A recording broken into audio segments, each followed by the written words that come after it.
Good afternoon, everyone. Welcome to the Assembly Committee on Commerce and Labor. Mr. Secretary, would you please call the roll? Assemblywoman Carlton. Here. Assemblywoman Considine. Present. Assemblywoman Dickman. Here. Assemblywoman Duran. Here. Assemblyman Flores. Present. Assemblyman Frierson. Here. Assemblywoman Hardy. Here. Assemblywoman Kasama. Here. Assemblywoman Martinez. Here. Assemblywoman Marzola. Here. Assemblyman O'Neill. Here. Assemblywoman Tolles. Here. Chair Housekeeping. Present. Thank you, Mr. Secretary. Please indicate that all committee members are here. Welcome to our audience tuning in over the internet. Before we start, I would like to go over our housekeeping announcements. Please remember all exhibits, written testimony, and amendments must be submitted by noon on the business day prior to the committee meeting. People wishing to testify or attend the meeting virtually must pre-register online at the legislature's website. The public is strongly encouraged to submit written testimony in advance of the meeting by emailing the Assembly Committee on Commerce and Labor. Zoom chat is reserved for committee business only. Members, please remember to keep your camera on at all times. This will help us ensure that we have a quorum unless you are stepping away for non-committee related business. Members and presenters, please remember to be muted at all times. Unmute yourself to speak and then promptly mute yourself when you are done. Thank you to everyone. Let's begin with our first agenda item.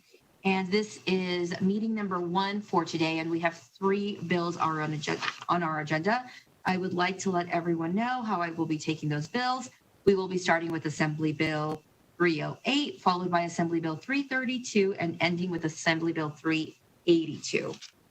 With that, I will open the hearing on Assembly Bill 308, and we have our own Speaker Frierson here to present that. Speaker Frierson, when you're ready. Thank you, Madam Chair and members of the committee. For the record, my name is Jason Frierson, representing Assembly District 8 in Clark County. This afternoon, I'm pleased to present Assembly Bill 308, which attempts to further balance the interests of tenants and landlords. Some background information. Certainly members of this committee are no strangers to the plight of tenants and property owners today.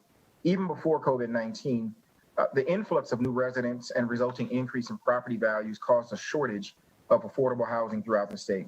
The Aspen Institute estimated in 2020 that Nevada had the greatest mismatch in demand and supply of affordable housing, with 19 affordable and available units for every 100 extremely low income renter households. Additionally, per a national survey, 63% of Americans have been living paycheck to paycheck since the pandemic started. However, even before the pandemic, 44% of Americans were living beyond their means. The harsh reality is before this public health crisis, 40% of Americans were unable to cover an unexpected $400 expense. As policymakers, we attempt to balance the rights of landlords to secure market value rent for their property while safeguarding the interests of tenants who find themselves priced out of homes they may have occupied for years. It is against this backdrop that I requested AB 308, which seeks to provide tenants with additional time before a landlord may increase rental payments, institutes a grace period of 3 days before a landlord can charge late fees, and makes a technical change to the definition of a security deposit. Per the National Landlord Association, currently 23 states and the District of Columbia have notice requirements for rent increases of anywhere from 15 days to 90 days. Additionally, 7 states and the District of Columbia offer a grace period before late fees are charged anywhere from 4 days to 30 days. Housing continues to be a large percentage of a family's monthly expenses. As Nevada continues to see slower economic recovery as compared to other states across the country, I believe it's critical that we find ways to help tenants adequately prepare for the unexpected while not placing excessive burdens on landlords. The bill itself, straightforward, Madam Chair. Section 1 and then 3 through 6 and then 8 through 14 deal with the technical change I discussed regarding the definition of security deposit. Section 2 prescribes a landlord may not charge a late fee as long as the rent is paid within 3 calendar days of the due date. Finally, Section 7 extends from 45 to 60 the number of days notice a landlord must provide of a rent increase. For periodic tenancies that are less than 1 month, the number of days would be extended from 15 days currently to 30 days. Again, thank you, Madam Chair, members of the committee, for hearing AB 308. I believe this is a reasonable effort to give tenants ample time to prepare for large expenses such as housing. And I also want to thank the stakeholders, many of the stakeholders that I've worked with in developing this bill, for their work and their input and their responses to various proposals to get to where I believe is a good place with dealing with current crisis, expanding the opportunity for folks to have notice and get ready, but also not overly burdening landlords, many of whom are just like you and I that are living month to month and struggling just the same. And so with that concludes my remarks. I'm happy to answer any questions that you may have on the bill. I will note I requested that the Realtors Association be permitted, not as a part of the presentation necessarily, but to be able to participate virtually and with Madam Chair's permission, possibly answer some questions, as there was significant work back and forth on this proposal as it was being developed. So I do have Teresa McKee with the Realtors, who should be in the queue to give a perspective from the Realty Association. Thank you, Speaker Frierson. Members, I do see that we have Ms. McKee with the Nevada Realtors on Zoom as well, who will be available for questions. Does anyone have questions for our bill sponsor or for Ms. McKee?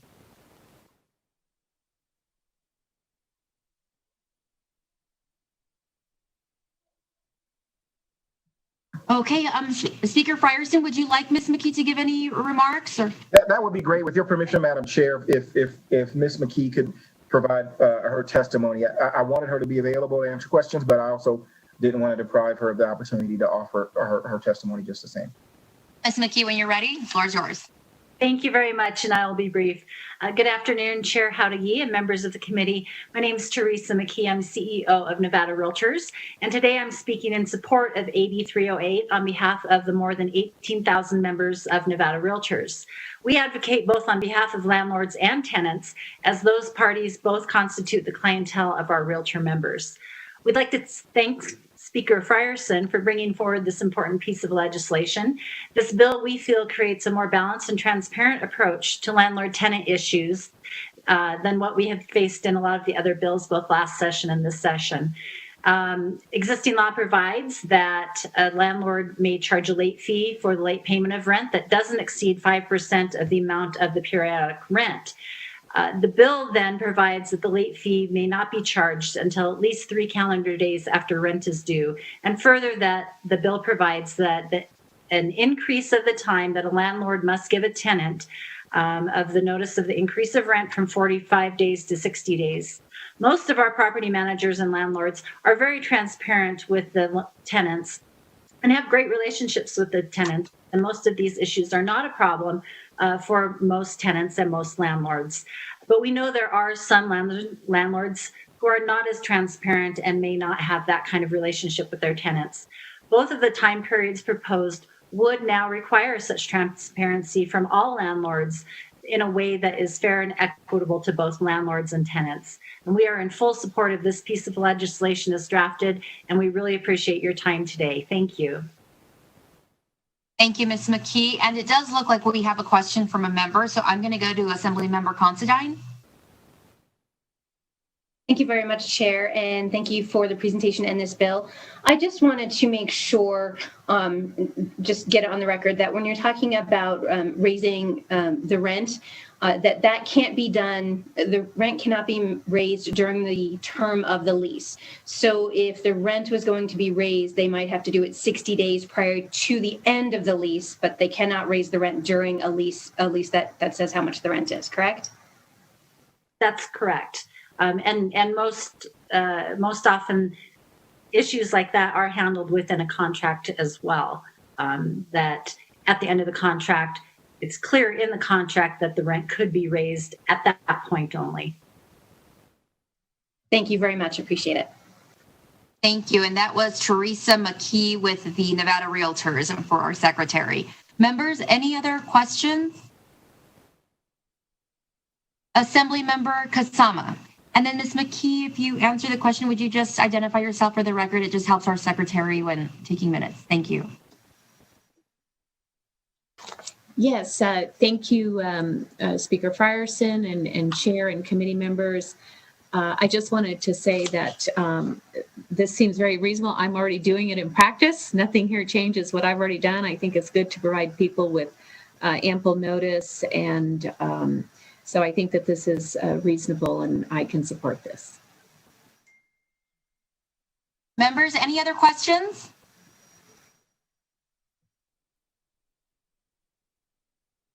Okay, seeing none, I would move that we enter the support testimony portion of the bill hearing broadcasting. If we could go to the telephone lines and check to see if there's anyone wishing to testify in support.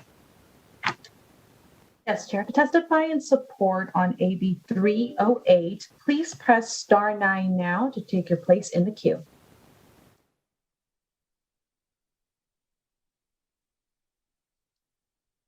Caller with the last three digits of 448. Please slowly state and spell your name for the record. You'll have 2 minutes and may begin. Tiffany Banks, TIFFANY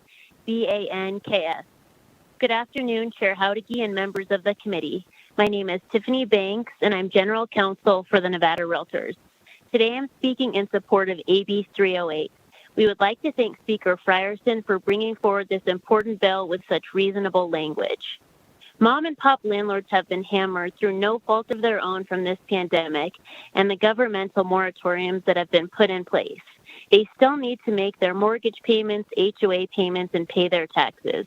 These small landlords are stressing that properties have become too difficult to manage in this environment.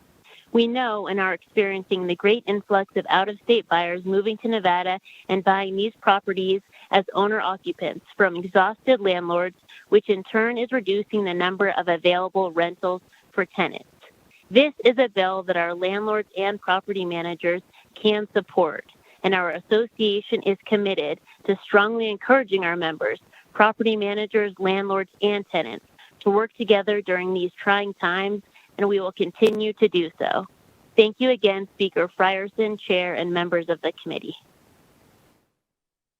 Thank you so much for your testimony. Broadcasting, next caller. Caller with the last three digits of 500. Please slowly state and spell your name for the record. You will have 2 minutes and may begin.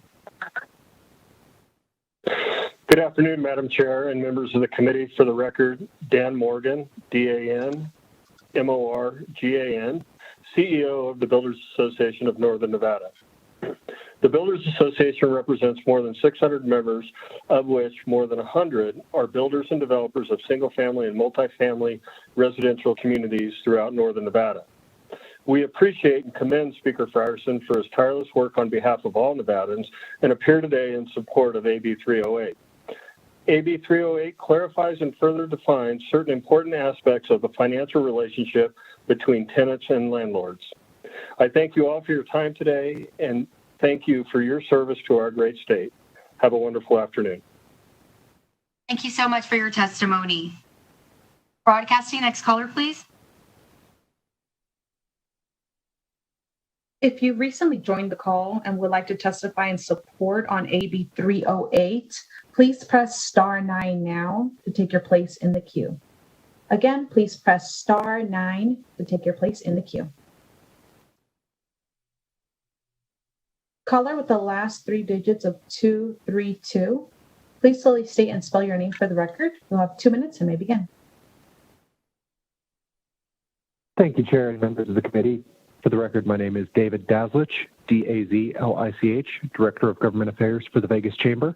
We'd just like to thank Speaker Frierson for bringing this bill and for the work and collaboration that has gone on with the stakeholders.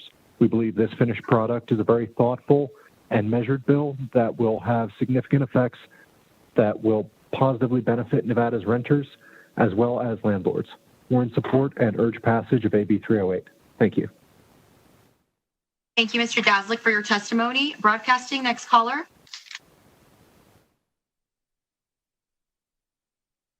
Caller with the last three digits of 662. Please slowly state and spell your name for the record. You'll have 2 minutes and may begin. Susie Vasquez, S-U-S-Y, V as in Victor, A-S-Q-U-E-Z. Good afternoon, Chair and members. Susie Vasquez, Executive Director of the Nevada State Apartment Association. The Apartment Association is testifying in support today on Assembly Bill 308. We want to thank the sponsor, Speaker Frierson, for proactively reaching out to the association. We also thank Speaker Frierson for his measured approach with AB 308. Implementing a 3-day grace period is reasonable and only assists the working relationships landlords have with their tenants. We do not want our tenants falling behind on rent any more than they do, and giving our residents a few extra days to produce rent before they incur a fee is something we can live with. The stories of patience and goodwill with tenants has been lost at times, which is unfortunate given that this last year many of our members have written off rent completely and gone above and beyond to keep tenants in their units. To be sure, we are not in the business of evicting our residents, and AB 308 captures that spirit. Finally, notices to rent increase as AB 308 proposes is already implemented as part of the association's best practices. We support codifying this to keep landlords honest and our tenants more informed. We thank the Speaker and urge your support of AB 308. Thank you, Ms. Vasquez, for your testimony. Broadcasting, next caller, please. Caller with the last three digits of 342. Please slowly state and spell your name for the record. You'll have 2 minutes and maybe. Hi, this is Bailey Bordelin, B-O-R-T-O-L-I-N, representing the Nevada Coalition of Legal Service Providers. We are also in support of this bill and want to thank the Speaker for bringing it. One important thing I want to note on the 3-day grace period piece is why this is so urgently needed right now. You'll see it come over in a Senate bill as well.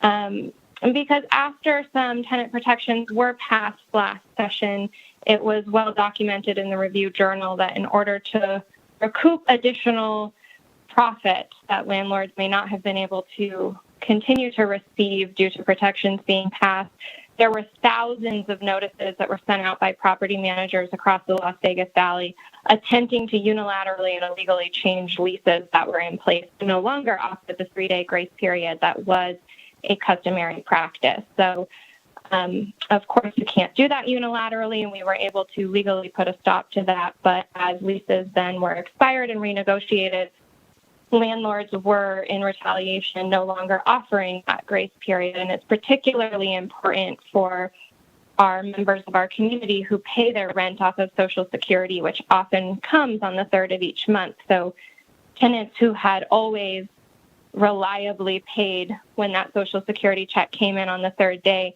many of them have been paying a late fee every month for over a year now because they don't have an opportunity to catch up. So this will be much needed reprieve for those members of our community. So thank you, Speaker Frierson, for bringing this bill. Ms. Bordelin, if you would stay on the line, I've just been notified that I do have a question for you from one of the members.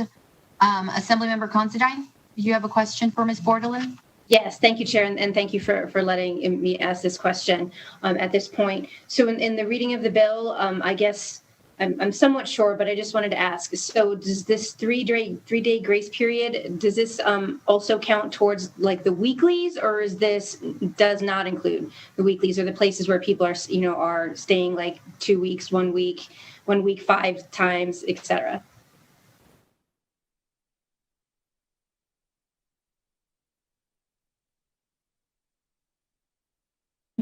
Bordelon, for the record. Was that directed at me? I apologize because the automated voices were talking over at points. Yes, Yes. it was.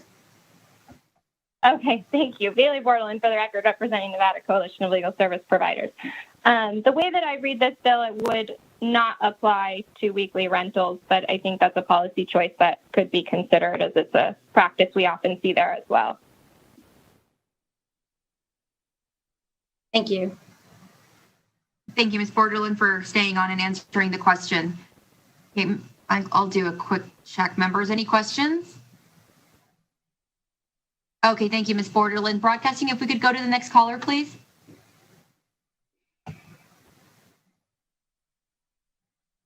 Caller with the last three digits of 199. Please slowly state and spell your name for the record. You'll have 2 minutes.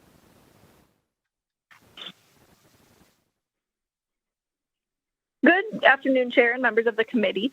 For the record, my name is Tess Opferman. That's spelled O-P-S-E-R-M-A-N, speaking on behalf of the Nevada Women's Lobby. We want to thank Speaker Frierson and stakeholders for working together to bring forward this bill today. One of the top priorities of the Nevada Women's Lobby is housing security. We are working to ensure women and families are able to maintain affordable and stable housing, and we think this bill helps do that. This bill helps ensure transparency between tenant and landlord, ultimately helping to protect both parties. We urge your support on this legislation, and thank you for your time today. Thank you for your testimony, Ms. Opferman. Broadcasting, next caller, please. Caller with the last three digits of 104. Please slowly state and spell your name for the record. You will have 2 minutes and may begin. Good afternoon, Chair, members of the committee. My name is Maria Teresa Lieberman Parraga. That's MARIA-TERESA-LIEBERMANN-PARRAGA. And I'm here representing Battleborn Progress. We are in full support of AB 308, and thanks Speaker Frierson for this bill, especially because Nevada is no stranger to evictions crises, and especially the one we have now due to the COVID-19 pandemic. And to that end, we must do everything we can to have transparency for renters and leeway for renters, especially at a time when, due to layoffs or reduced income, Nevadans are struggling to make ends meet every day. So we ask for everyone to please support AB 308, and thank you for your time. Thank you, Ms. Lieberman Parraga.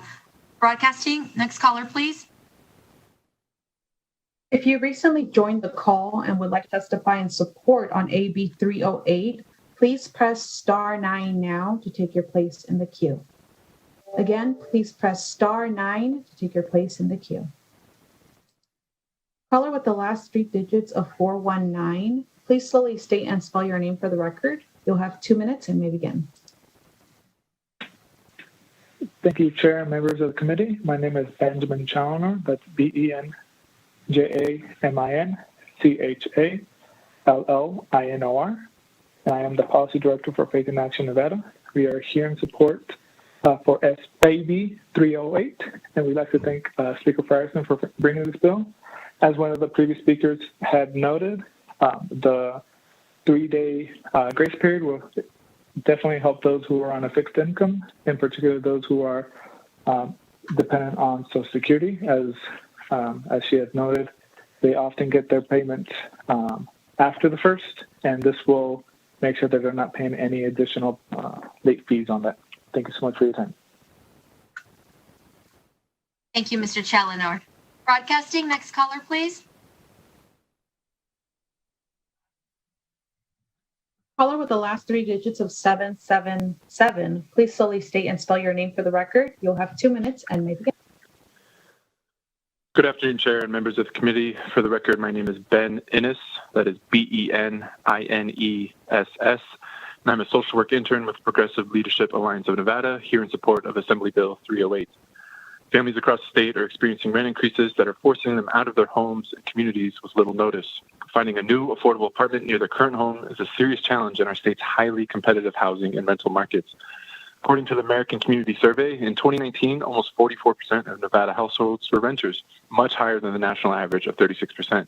This legislation increases the length of time a rent increased notice must be delivered, offering tenants a larger window of time for all the activities necessary in moving.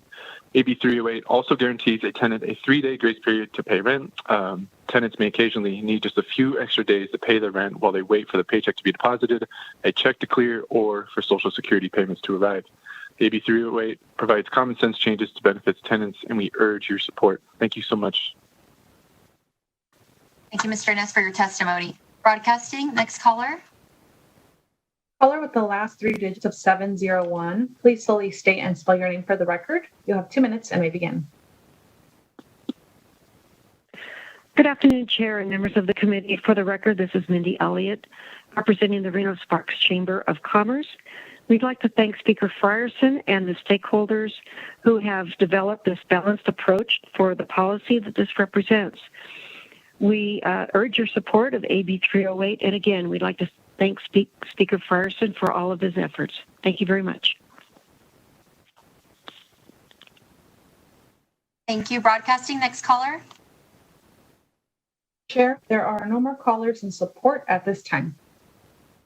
Okay, thank you. Can we check the telephone line for those wishing to testify in opposition? Yes, Chair, to testify in opposition on AB 308, please press star 9 now to take your place in the queue.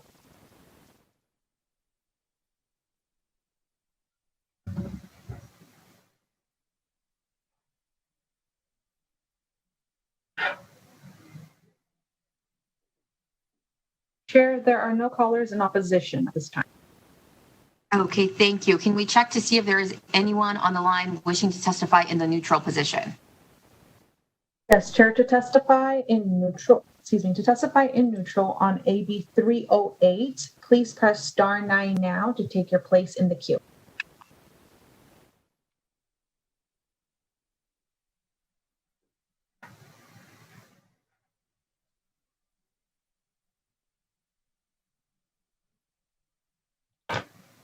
Chair, there are no callers for neutral at this time. Okay, thank you. And Speaker Frierson, would you like to give any closing remarks? Thank you, Madam Chair. Briefly, I just thank the committee for their time and attention, and I thank the stakeholders for the collaboration that was able to take place in developing this proposal.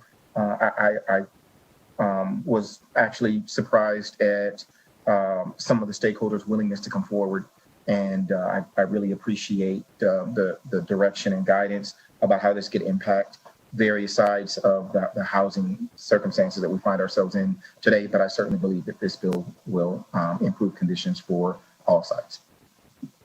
Thank you, Speaker Frierson. I will now close the hearing on Assembly Bill 308. Next on our agenda is Assembly Bill 332. I will open the hearing on Assembly Bill 332, and I believe we have Assembly Member Sarah Peters here to present the bill. Thank you, Madam Chair and committee members. For the record, I am Sarah Peters, representing Assembly District 24. I would like to present Assembly Bill 332, which establishes a statewide registry of the rental market. I will provide an overview of the issue, a summary of the measure, as well as an amendment for the committee's consideration. We are facing a critical shortage of affordable housing in Nevada, especially in the rental housing market. We are bombarded with national studies of Nevada's rental housing market impact on our overall economy. These studies use data published by the federal government and sometimes readily available data from the private sector. And as with any statistics, these can and have often been spun to grab attention and frustrate the curious. Current sources of data on rental housing, such as the census or commercial databases that focus on large apartment complexes, do not reflect recent market activity or the full scope of Nevada's rental market. Often the reported market data is years old, which isn't helpful when we are trying to assess current market conditions. I frequently hear from landlords and tenants that policy changes only work to support one side of the market equation. Both groups often feel like those changes are ineffective and misguided. This measure seeks to collect local statewide rental market, such as the location of rental properties, rental rates, and where landlords reside. This state-specific data can help policymakers, us, understand the scope of Nevada's rental market. I know I'm not alone in this body hearing from constituents, tenants, and landlords about the fairness of our rental market policies. Some even consider a data collection bill such as the one proposed today as an overstep into property rights, while others think it doesn't go far enough to protect vulnerable populations from inflated rent prices in our urban centers. Well, I'm a data geek, and when I'm presented with these kinds of issues, my first question is, what does the data say? What we have are two concurrent markets, the investment market and the housing market. As demand for rental housing increases, the demand for investments also increases. As the investment demand goes up, the prices investment properties are sold at goes up, resulting in bidding wars and a reduction in single-family owned homes. The increased cost of investment properties drive baseline rent costs up, coupled with the increased demand from renting population. Both of these are driving rental market prices up, impacting access to affordable housing. Note, the investment market is easier to track, with purchase data more readily available than the rent rate and landlord data we are asking for in this bill. Assembly Bill 332 requires the Housing Division and the Department of Business and Industry to establish a statewide registry of landlords. The registry must collect the name of the landlords, the state and county where the landlord is domiciled, the total number of dwelling units owned by the landlord, the address of each dwelling unit, the amount of rent charged for each dwelling unit, and frequently rent is charged. For instance, if the tenancy is a fixed term or on a month-to-month basis, and the name of the property manager and the real estate broker of the property manager, if applicable. The landlord must provide this information to the Housing Division on or before January 1 of each year, and anytime there is a change in this information. The Division of Housing has an existing database that they contract with for publishing affordable housing data. I have talked with them about using this existing database with a functional modification to mark the properties under a separate tag, such that which would allow us to select these inputs under a unique identifier to extract for assessment purposes. As I noted at the beginning of my presentation, I would like to propose 3 amendments. First, only landlords with more than 3 dwelling units are required to provide information to the Housing Division. Second, multifamily apartment complexes will be required to report rental rates and increases under a separate process. And finally, the landlord's requirement to report this information would sunset on June 30th, 2023. As noted in the amendment, properties such as apartment complexes that belong to associations such as the Apartment Association will have a separate process for submitting the relevant data. This is in part due to their existing transparency and collaboration to aggregate this information. I chose to exclude landlords who own up to 3 properties because these are not expected to be huge rent market drivers unless the properties are managed by a property manager. Thank you for the opportunity to present AB 332, and I'm available to answer any questions. Thank you, Assemblymember Peters. Committee members, any questions? I'm going to go to chat first to see if there are any questions. Assemblymember O'Neill.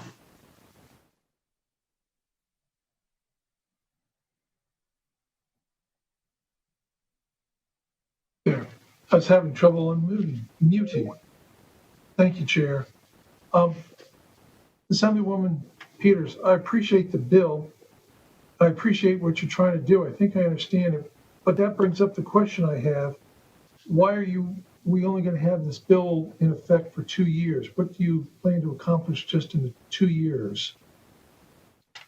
Thank you for the question, Assemblywoman Peters. For the record, so I don't love the idea, and I think most data people don't love the idea of just collecting data for the sake of collecting data. And so I put this sunset on there in part because we're obligating this bill would be obligating an existing division to do something that's a little outside of the scope of their current efforts. And if you look at the fiscal note under the original bill language and the original understanding from their office, they wanted an entire new person to help really develop out this program. That's great. If we want to move forward with that in 2 years and create a separate process under the division to continue to assess this data annually, that would be amazing. But right now, what I'm really looking at are market drivers. What is driving the market in Nevada? Why are rent prices so high in some places? And how are we establishing policies and practices across the board at the state and the local levels to help both tenants and landlords manage in that marketplace?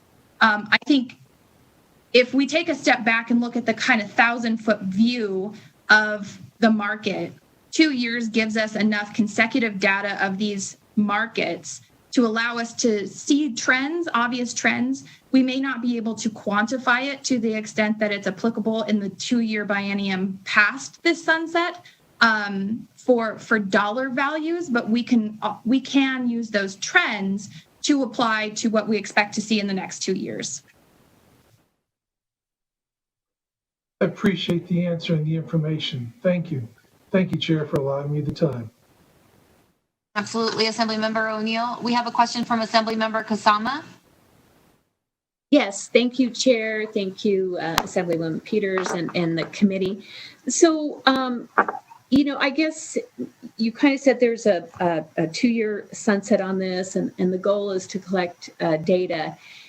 And you said that it might be extended if it goes beyond 2 years. But I guess my question is, we already know if there's a shortage, prices go up, and if there's enough inventory, prices go down. And so, to have a study for this, we already know what the market factors are. And I do think that there's been so many burdens on the landlord. To add this during this time is another regulation, another requirement. I mean, I can just sit here and see what is the end game. I have some owners I represent that own units in the same complex, and one of them might charge so much for rent and another one charges a different. Could be how long the tenant is there. Maybe they have a view of the pool. What is the goal of all the data? Because is it eventually going to be mandated that they all have to be exactly the same, or maybe one unit has upgraded and the other hasn't? I just think it's an overreach. I think it's overregulation. I don't like the trend of where it's going, and I do think it's getting into the business practice of the owners. And we as property managers, I will prepare, or my staff will prepare comparative notices of what the rent is. We present that to the owner of the property, and then they tell us what they want it rented at. We don't dictate, and so we have that communication with the owner. And so I think it is, could lead to, infringing on property rights of the owners of these units. And so I have a great deal of concern with this. And as far as data goes, you can pull up on the MLS right now, and I'm sure you have people that would be happy to give the info. You can pull up on the MLS data right now, and you can find out in a zip code what 2 bedrooms in a certain area are renting for. We don't need a huge study like this. That data is available. You can go to Zillow and you can see what they're advertising for. And a lot of owners are starting to, rent their own. They're doing Airbnbs. They're renting them, whether they're legal or not. They're doing that. And so, there's a lot of information out there that is readily available. I don't think we need this type of a study. And those are just my comments on that. Member Kasama, was there a question you wanted to ask, or? I guess my question is, what is the end goal for collecting all the data when we have, the data is out there, and I think it's a burden on the owners and the property managers. Thank you for the question, Assemblywoman Peters. For the record, you're not the first person to send that information to me, that there were concerns about what this would be used for in the future. But I think that, really anything that we're doing around rental housing is getting that critique. However, we have broken, in our urban areas in particular, the traditional concepts of housing economics, right? Which is that older homes then become lower value homes, which then are homes that can either be rented to low income people or at a lower rate. That's no longer the case. And I live in a neighborhood where that's case in point, right? Close to Midtown. It's an old home, 1940s. It hasn't been upgraded since the 70s. They're selling for outrageous rates. The rent in my neighborhood is ridiculous considering what it was even 5 years ago. We don't understand those market drivers. And so this is really an attempt at trying to get to the bottom of it. Is it really, and here you said a lot of what I've been hearing, right? Is it could be that, you know, we're having like in a wave of people upgrading houses, and that could be increasing some of the market. It could be that Californians are coming in with greater income, and that could be driving the market. We have all these what ifs or they could be's, but we don't have a lot of the data to drive that understanding. That inhibits us from really being able to establish what affordable housing should look like to help infill those gaps. The idea that the only way to get to a market where there's affordable housing is to develop and build more units doesn't get us to a place of accessibility, of compatibility to our current urban designs. Those are areas where we really don't have a good grasp on what the economic drivers are. So that's the goal of this data collection. I do want to say that there is nothing in here that is obligatory or compliance related. There's no punitive measure if you do not submit your information online, because we are sensitive to that. This is not going to be a giant feat for the division to take on. We really want people to be able to, landlords, to be able to supply data that supports their narrative of what the market is doing and how they're establishing rents. And so that we can see that and develop evidence-based policies based on that information rather than the contextualized, in my experience, this is how things work and this is what we do. That's all we have right now.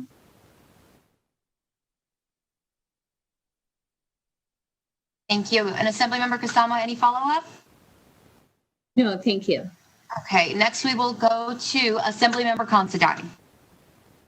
Thank you, Madam Chair, and thank you for bringing this bill, Assemblywoman Peters. I just wanted to, my question is, I know that property managers, you have to be a licensed real estate person in order to have a property management license. So I can see that, you know, there are requirements for property managers to list all of this information with the Nevada Real Estate Division. But my question is, it's the landlords who might have a few properties but aren't real estate agents, therefore they don't have that property manager permit, or they don't know, you know, that if they have 4 or more units that they're supposed to do anything because they don't have property managers, or the property managers that they do have aren't licensed. I kind of read this bill, and correct me if I'm wrong, that we also just to capture how many rental units we have. I've heard numbers from 42 to 47%, but it's really unknown, especially in Clark County, how many are mom and pops, and if those mom and pop landlords are actually, you know, holding themselves out as landlords the way that we conceive of landlords, or they're just saying, well, I just have these few properties and I rent them out, and they're not really being captured as not owner occupied properties. So is that sort of the intent of this bill as well? Gosh, there are layers there. Let's see. So we did, I want to talk about the exclusion of landlords who have 3 or fewer properties. The idea there is for people who are in transition and have to rent their home in order to buy a new home, that's not a market driver. For people who have, you know, gotten a home through a will or through some other kind of legal process because of a family member passing or becoming ill and not able to take care of the property, those are not the landlords that we necessarily need to capture because they're not market drivers. But we do want to capture those mom and pops if we can. And that's really the limitation here in capturing the mom and pops that are not related to property managers. It is that we don't have any money to put towards this to get it to that finish line, right? And as Assemblywoman Kusama mentioned, it can be a frustrating feat. But I do want to give an example of how we've done this to small business. A couple of years ago, we passed a bill that said small business has to only work with companies that have business licenses in the state of Nevada. For my company, every contractor that we bring on has to have a business license in the state of Nevada. We didn't know that until this last year, in part because there wasn't any money to go around and tell small business owners, you know, that you have to only work with these people. It was delegated out kind of through the word of mouth process, through the legal help of a PPP loan, So this isn't an abnormal way of attempting to get people to follow in line with what's in the statutes. But I do think that we have community partners who will help us get feet on the ground and pull those people in. And I do think that you are absolutely right. We will be able to see trends of how many houses in our district, how many rental properties in our district are those small mom and pop duplexes or single family homes versus the apartments, and how much those different kinds of homes and rental properties drive the market around rent rates, right? Because, we can see the rate, we see generalized, right? A single bedroom place, which in my district, there are single bedroom house apartments, right? Which wouldn't get captured under an apartment association, that are going for the same price as an apartment single bedroom or more because of the convenience factor of where they're located. But we don't capture that in that statistic, right, of how much a single bedroom apartment costs. So those are kind of the areas that I would like to be able to pull trends and start to see like really what the market looks like. Thank you very much. I appreciate that. And I look forward to hopefully getting some data so that we do have a baseline so we kind of know where we are. Thank you. Assemblymember Considine. Next, I have Assemblymember Tolles. Thank you, Madam Chair. And I think that might have gotten a little bit of the answer from that last question, but I was just really curious specifically on what it is we're hoping to capture by delineating where the landlord, the state and county in which the landlord is domiciled, and sort of what the benefit would be of gathering that information. Thank you for the question, Assemblywoman Peters. For the record, this is in part a part of what is market driver, right? Is it out of state investment coming into Nevada that are driving some of these prices to go up?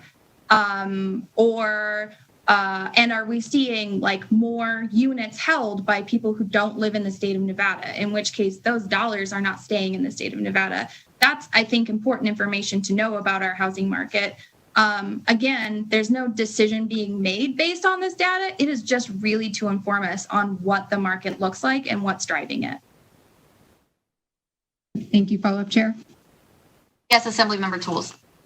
Thank you. That it might be more of a comment too, because and you just touched on it, is if I don't think there's anything that we could do or take action regarding out of state or investors versus in-state investors. So that's why I was asking the question.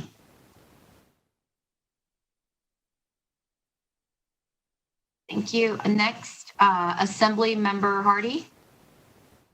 Thank you, Madam Chair.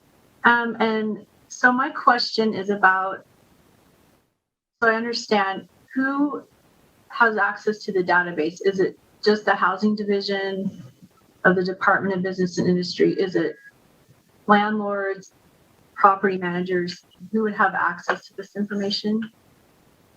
Thank you for the question, Assemblywoman Peters. For the record, so it would be housed in the database with the housing division under BNI, and then we would, and I've actually been trying to work towards this. How would we pull that information and do the statistics?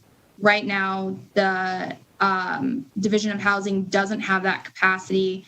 I would love for us at the legislature to be able to see that information come through, but I'm not sure we have the capacity in-house to be able to do that. So I've reached out to a couple of UNR statisticians and economists about potentially working together on that piece. We obviously want to retain confidential information as it's applicable. So that's a current piece that we're working towards. Okay, thank you. And follow up? Yes, Assemblymember Hardy. Thank you. Okay, so thank you for that answer, because I'm just curious and have a little bit of concerns about the privacy. You know, we're asking for the name of the landlord, specific addresses, name of the property manager, real estate broker. That just seems like a lot of information. That's there could be some concerns there for privacy, security type issues if we're getting such detailed information about people. So could you talk a little bit about why all of those things would be included? Absolutely. Again, Sarah Peters for the record, it's really to assist in the trend analysis. So the current program that we are trying to piggyback on, it doesn't have an ability to process multiple properties under one entity, and the build out for that is cost prohibitive. So the landlord information is already a required part of that database, that existing database. So that's part of why it's included in the bill. That also helps us correlate how many properties a single individual would own. So that helps us set the trends.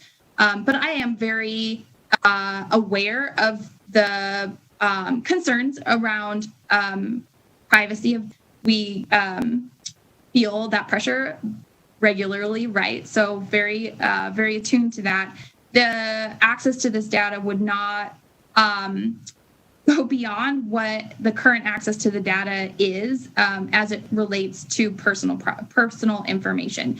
It would be aggregated before it gets to an outside party to do the data trend analysis, right? So we wouldn't be publishing any information related to where somebody lives or the name of a person if it's not readily available. Well, in any manner, I wouldn't want that out there at all. Although, to be fair, I mean, you can look at the assessor's office, right, and see who owns property and the personal information of the person who owns that property, depending on how they have submitted the information. So, but yeah, no, we would be careful with that data. Thank you for the time. Thank you. And Assemblywoman Peters, for the record, I do believe we actually have Division of Housing folks on the line if they want to talk about how they treat that information in the current existing database.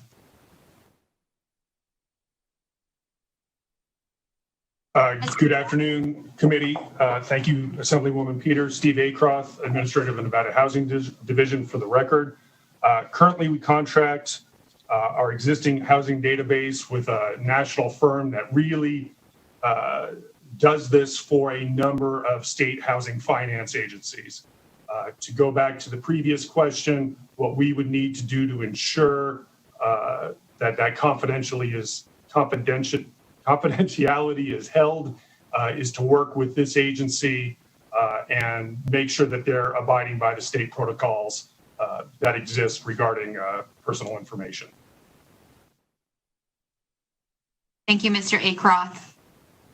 Members, any other questions?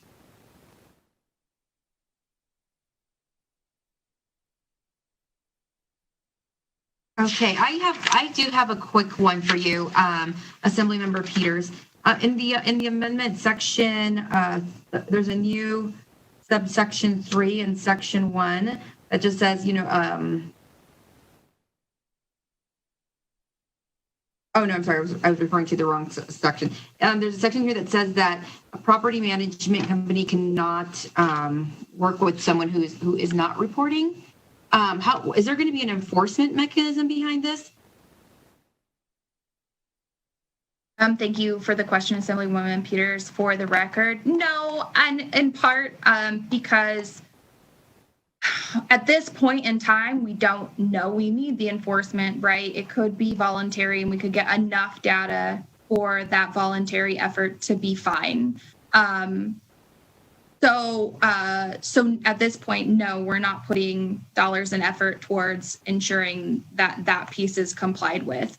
But I do think that it is an important piece in that public-private partnership of ensuring people know that this is in the statute and required of landlords to do, and hopefully we'll get more people to participate in this data gathering effort. Okay, thank you. Okay, and then I believe Assemblymember Kasama, I saw you raise your hand right before I jumped into my question. Did you have a follow-up? It was just Assemblywoman Peters, you happened to mention the tax assessor's office, and I could see that this, information wouldn't be all, comprehensive. And per the tax assessor's office, you can just run a report that shows a mailing address other than the residence, and that gives you a good idea of people who own property that are not living there, and you could have a easy database of what would most likely be investment or rented out property. And you can just pull that now from the tax record without infringing on the confidentiality of the rental amounts and things like that. So just a suggestion that report could be pulled fairly easily. We did, Assemblywoman Peters, we did, our research division who assisted me with this bill did reach out to the counties, the larger counties, Washoe and Clark County, about what was available through the tax assessor's office. And there was, you're right, a way for us to kind of guess which houses would fit into this criteria. But we're really looking at the market drivers, which is, where are rents set and why. So that wasn't captured under that data. Okay, members, I'm going to do one last call before we move into testimony in support and opposition. Okay, seeing no hands raised, I am going to move into the support portion of the bill hearing. Broadcasting, can we check the telephone line for anyone wishing to testify in support, please? Yes, Chair, to testify in support on AB 332, please press star 9 now to take your place in the queue. Caller with the last 3 digits of 898, please slowly state and spell your name for the record. You will have 2 minutes and may begin.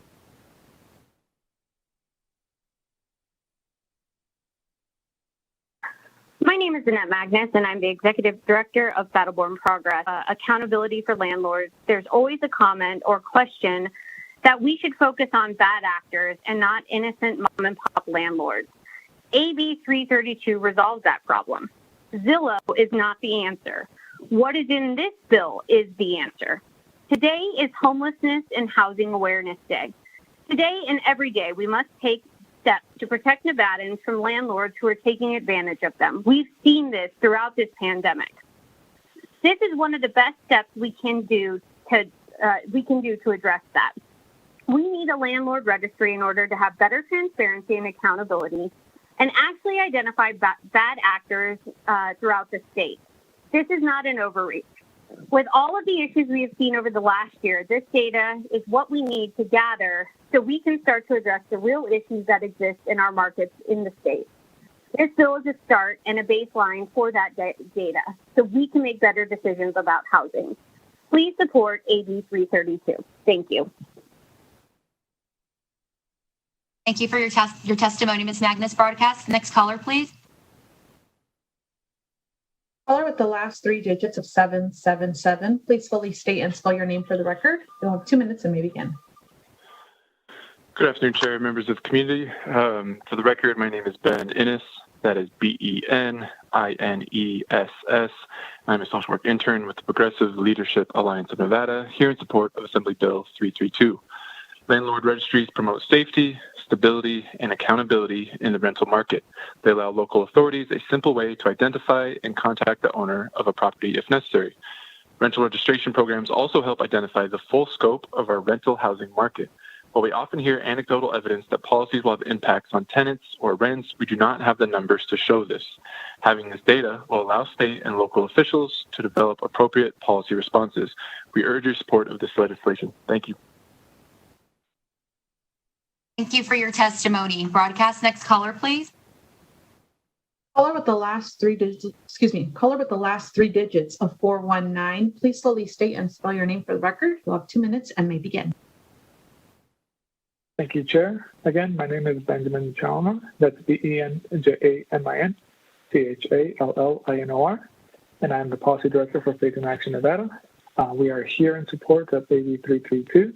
We'd like to thank Assembly Member Peters in bringing this bill. Oftentimes when we are advocating for our bills in support of tenant rights, we are told where's the data to back this up, where are the bad actors, can you identify these bad actors? We have nothing to be able to identify these bad actors oftentimes. This bill will make sure that we're able to register landlords, identify those bad actors, and actually go back and use that data in support of legislation in the future. Other states have passed landlord registries, other municipalities have passed them, and it's done a great job out there. And I just want to read a quick summary from a FAQ from another state. Why do we need a landlord registry? Landlord rental process is currently unregulated, and anyone could put up a for rent sign in front of a property at any time. In many cases, identifying the landlord is very difficult due to the property being registered under an LLC or an out-of-state owner. This is to hold. Thus, it is hard to hold negligent landlords accountable for properties that are negatively impacting their tenants and the surrounding neighborhoods. This is from a realtor association out in Indiana, MyBor. MyBor Realty. They are in support of their own landlord registry, and we should all be in support of a landlord registry as we're able to keep accountable those bad actors. Thank you so much. Thank you, Mr. Chaloner. Broadcasting, next caller, please. Caller with the last three digits of 342. Please slowly state and spell your name for the record. You'll have 2 minutes and may begin. Hi, this is Bailey Bordelin, Bortolin, with the Nevada Coalition of Legal Service Providers. We just wanted to thank Assemblywoman Peters for bringing this bill and state for the record that we are in support. We often work in the area of tenant protections, especially this year, and in the policy world. We often hear that tenant protections, if passed, would cause chaos and wreak havoc in our market. But if tenant protections are, on the flip side, needed, we're told the market will correct itself. So I think it would be incredibly helpful to just have some more information about what that market is so we can make informed decisions from there. Thank you. Thank you, Ms. Borderland, for your testimony. Broadcasting, next caller, please. Chair, there are no more callers in support at this time. Thank you. Can we check the telephone line for those in opposition? Yes, Chair, to testify in opposition on AB 332, please press star 9 now to take your place in the queue.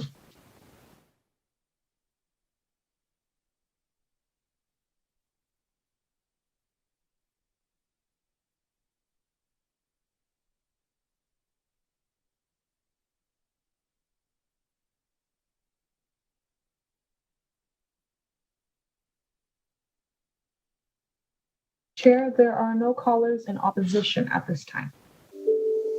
Thank you, Broadcasting. Can we please check the telephone lines for those wishing to testify in neutral? To testify in neutral on AB 332, please press star 9 now to take your place in the queue.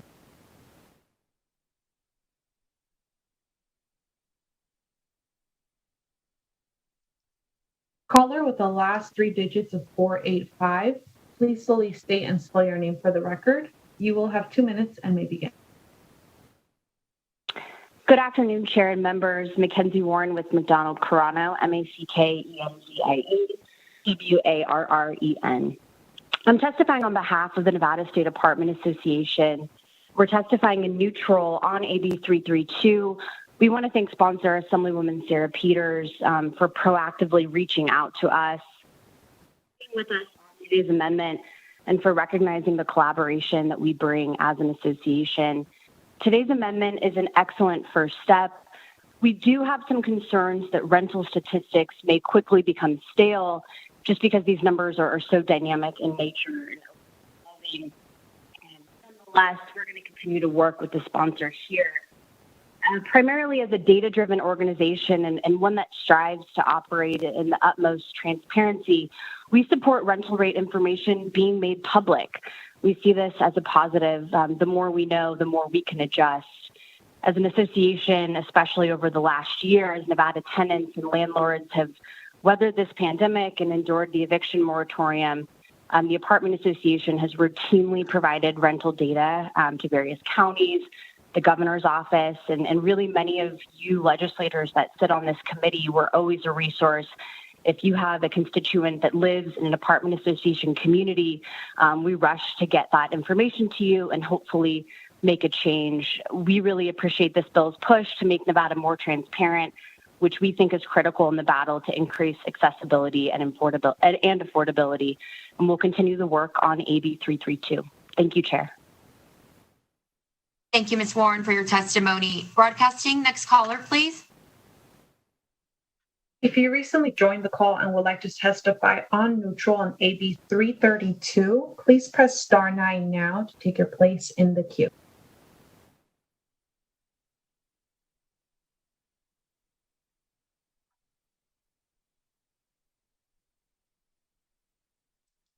Chair, there are no more callers in neutral at this time. Thank you, Broadcasting. At this time, I would like to call Assemblymember Peters back up to give any closing remarks. Thank you, Chair and committee members, for your time and consideration today. I wanted to just share that I'm also in line with Ms. Warren's comments, concerned that data that is collected on rental housing can be stale by the time it's assessed. However, the data collected over the selected period of time, those 2 years, we can demarcate market influences even if the rent rates fluctuate. I'm continuing to have discussions with folks in the field of rental marketing data to drill down this particular potential issue. And lastly, I just want to express my gratitude to the Nevada Housing Division for their time and effort on helping me find a way to make this bill work. Their enthusiasm for affordable housing is apparent, and we should be grateful for the work they do to connect Nevadans with homes. This is quickly becoming the most needed service in Nevada. Thank you for your time today. Thank you, Assemblymember Peters. With that, I will close the hearing on Assembly Bill 332. Hey, members, the last item on our agenda today is Assembly Bill 382. I will now open the hearing on Assembly Bill 382, and I believe we have Assemblymember Watts here to present the bill this afternoon. Yes, thank you very much, Madam Chair, members of the committee. For the record, I am Howard Watts, representing Assembly District 15 in Clark County. I am glad to be back before this committee to present Assembly Bill 382, which establishes a student loan bill of rights for our state. I'm joined by Bonnie Luttrell of the Student Borrower Protection Center to assist me in presenting this bill today. More than 330,000 Nevada residents owe student loan debt totaling more than $11.5 billion. Between 2010 and 2020, this debt increased 155% across the state. And it's something that every community in our state faces. While there's nothing wrong with taking on a loan to get an education, student loans are becoming a crisis here in the state of Nevada. We have the 6th highest default rate in the country, with more than 44,000 borrowers behind on their loans. The struggle is even greater among our rural communities. 1 in 5 borrowers over the age of 60 is also delinquent, putting their Social Security and retirement at risk and exacerbating financial insecurity and poverty among our seniors. These loans cannot be discharged in bankruptcy, leading to ballooning balances that can follow and weigh on families for decades. It's also important to note that the default rates are particularly high in some of our private education institutions, but also in our community colleges. It may surprise you to know that there are actually shockingly few standards at the federal level and currently very few at the state level in place to ensure that the companies that manage our student loans are transparent, communicative, and responsive to borrowers who live in the state of Nevada. And where protections are in place for federal student loans, which make up the majority, they're often missing entirely for private student loans. AB 382 seeks to change that by setting clear rights for student borrowers in the state and establishing rules of conduct for loan servicers. We already do this for banks, credit unions, mortgage lenders, installment lenders, debt collectors, check cashing, title loans, and payday loans in the state. And I believe it's time that we update our laws to cover student loans, which are the fastest growing debt market, both here in the state and across the country. With that, I'd like to turn it over to Ms. Luttrell, who can provide a little bit of additional background on why this bill is needed and what the intent behind it is. Then I will walk the members through the bill and the proposed amendment, which all of you should have received prior to the meeting. And following that, we'll stand for any questions that you may have. With that, I'll turn it over to Ms. Luttrell. Thank you so much, Chairwoman Housekeeping, members of the committee. For the record, my name is Bonnie Luttrell, and I'm the Director of Research and Advocacy at the Student Borrower Protection Center. I previously served as a federal regulator of the student loan market at the Consumer Financial Protection Bureau. And it's with that perspective that I'm here today. And I've seen what student loan servicing failures can do to already struggling borrowers. And I've seen how transcript withholding can put students into a vicious cycle of economic immobility. And I've seen how high pressure bait and switch lending tactics can drive can drive people into private student loans that are quite literally designed to fail. You've already heard the numbers, but I think they're worth repeating. 45 million borrowers owe a collective 1.7 trillion in outstanding student loan debt. Hundreds of thousands of these borrowers live in Nevada, which means that every month, all across the state, hundreds of thousands of student loan bills come due. And borrowers are trying to make their payments, but private out-of-state companies are putting up obstacles to make it nearly impossible for them to do so. And unfortunately, the rapid rise of student debt over the last decade has outpaced state regulation, leaving student loan borrowers vulnerable to these harmful servicing practices. For example, consider the borrower in Clark County whose student loan servicer auto-debited his payment twice, citing what the company called a technical glitch. After his bank account was overdrawn by thousands of dollars, he was late on other bills, creating a ripple of distress that pushed someone who was barely scraping by during COVID over the financial edge. Months later, the borrower still hasn't had his money refunded. This bill creates safeguards around payment processing to ensure that borrowers are held harmless and receive timely responses while companies sort out these errors. Or consider his neighbor, a senior citizen who is 70 years old and living solely on Social Security. He still owes his student loan, and because the student loan servicer didn't tell him about affordable repayment options, he defaulted. Now a portion of his Social Security is being seized every month by the federal government, affecting his ability to pay for his medication and groceries. This bill establishes transparency and communication so borrowers can access the full range of repayment options available to them and avoid the extraordinary fallout of defaulted student debt. In no other financial market would we tolerate these outcomes. In fact, we don't. As Assemblymember Watts mentioned, Nevada currently oversees more than a dozen other financial markets that handle the money of Nevada residents, including mortgage servicers, debt collectors, installment lenders, and more.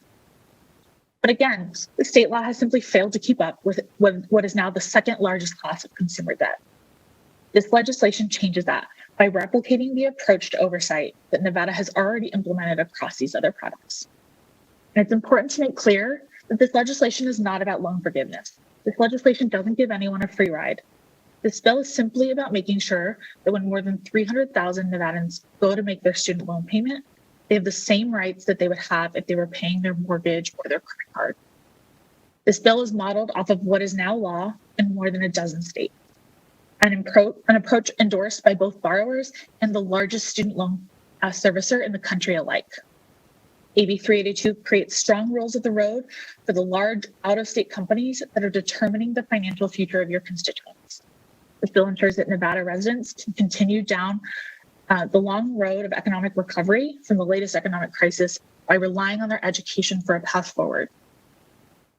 This bill will let Nevada identify the servicing practices that are harming your constituents and stop them in their tracks to create systemic changes so that everyone benefits. It will let you stand up for your constituents to make sure they're protected, and it will let you make sure that these companies are following the law. With that, I'd like to thank you for your time, and I look forward to your questions. Thank you, Ms. Luttrell. A couple of other things.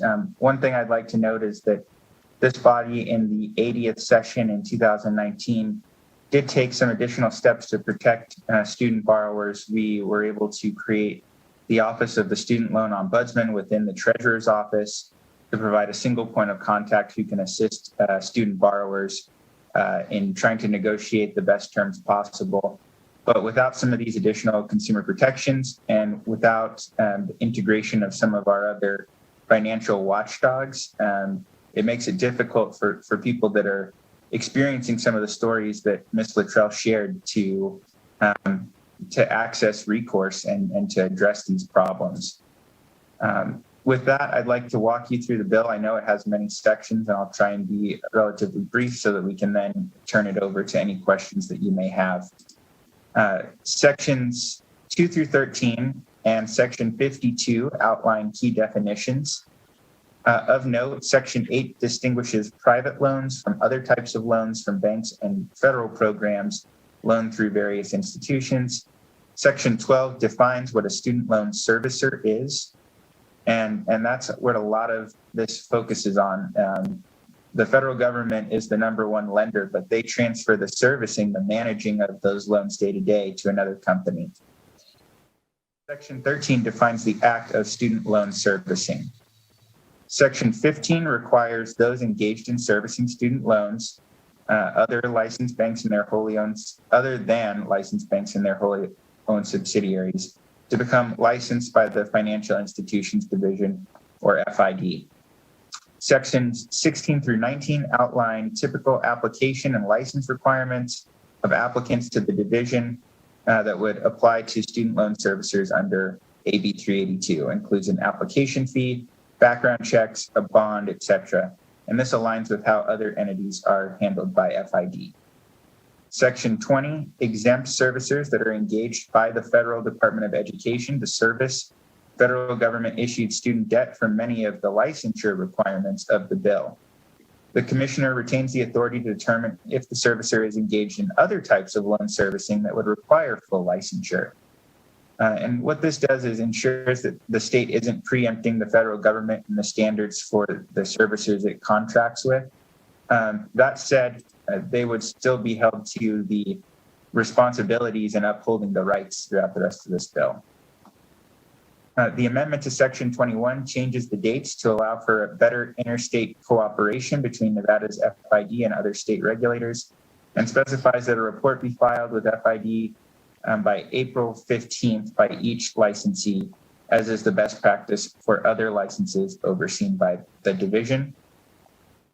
Sections 22 through 26 and Section 29 outline the conditions a licensee must meet to maintain and renew licensure, which are modeled after best practices with other similar license types overseen by FID. So you'll see a recurring theme in this is that we're borrowing from other statute and other processes in place for other financial services and applying those to student loan servicers. Now, Section 27 is where the Bill of Rights really begins and establishes a series of clear borrower protections. Subsection 1, A and B provides for a prompt response to inquiries made by borrowers. Subsection 1C prioritizes partial payments in a manner to reduce penalties and late fees, which is a best practice from other regulated industries, including banks, where some bad actors were ordering transactions in a way to maximize fees and penalties. The procedures outlined in this section ensure transactions are not scheduled by institutions in order to maximize that revenue and protect borrowers who are unable to pay the full monthly payment and who have sent partial payments to the licensee in good faith. Subsection 2 outlines requirements that notify a borrower when their loan has been sold or transferred to another servicer to ensure that they are not negatively impacted by payments that otherwise may be sent to the wrong address, causing additional fees or interest to accrue. Subsection 4 requires a servicer to evaluate eligibility for options like income-driven repayment before placing a borrower in default or forbearance. This is another best practice for helping a borrower avoid negative credit impacts, even if the options are not the most advantageous economically for the servicer. And again, what this really comes down to is it doesn't make sense to force someone into default when they can already demonstrate that they're having difficulty repaying and should qualify for those modifications. Section 29 applies several best practice consumer protections from the Fair Debt Collection Practices Act, specifically to student loan servicers, and creates accountability to FID and the Attorney General here within Nevada. Sections 30 and 49 ensure the AG, the Student Loan Ombudsman, and FID are sharing information and data about complaints. This is important because each agency has a primary responsibility that could lead to information from a borrower, license review, or a criminal complaint that requires coordination between those entities. Section 31 outlines additional rights related to private loans, including protections and information for co-signers to ensure that they understand the risks and the process for resolving issues that may arise during the life of the loan. Section 32 precludes private education lenders from having acceleration clauses or terms in future loans that would place borrowers or co-signers in default in less than 90 days of delinquency.